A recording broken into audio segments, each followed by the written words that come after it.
ప్రతి రోజుకి మారుతున్న టెక్నాలజీతో పాటు మనము మారతాం, అప్డేటెడ్గా ఉందాం. టెక్నాలజీలో మంచి చెడు విషయాలు తీసి పక్కన పెడితే టెక్నాలజీ అనేది కేవలం ఒక టూల్ మాత్రమే. మన విజయం ఎప్పుడు మన చుట్టూ ఉన్న టూల్స్ని మనం ఎంత ఎఫిషియెంట్గా వాడటం నేర్చుకుంటున్నాం అన్న దానిపైనే ఆధారపడి ఉంటుంది. యుద్ధంలో కత్తి ఎంత బాగా తిప్పగలిగితే అంతమంది ఎనిమీస్ని ఎదుర్కోవచ్చు.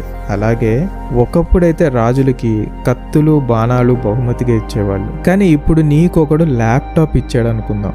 నీ జీవితంలో నువ్వు ల్యాప్టాప్ని చూడటం అదే మొదటిసారి. అప్పుడు ఎంత కష్టమైనా సరే నువ్వు ఆ ల్యాప్టాప్ని వాడటం నేర్చుకుని లైఫ్లో అప్గ్రేడ్ అవడానికి ప్రయత్నిస్తావా, లేక అది ఏంటో తెలుసుకునే ప్రయత్నం చేయకుండా సీరియల్స్ చూస్తూ దాని మీద కూరగాయలు పెట్టుకుని చక్కగా వాటిని కోయటానికి వాడతావా అనేది నీ మీదే ఆధారపడి ఉంది. సో టెక్నాలజీలో ఉన్న చెడు విషయాల్ని చూసి భయపడకండి. టెక్నాలజీ వల్ల మనకి జరిగే హాని గురించి మాత్రం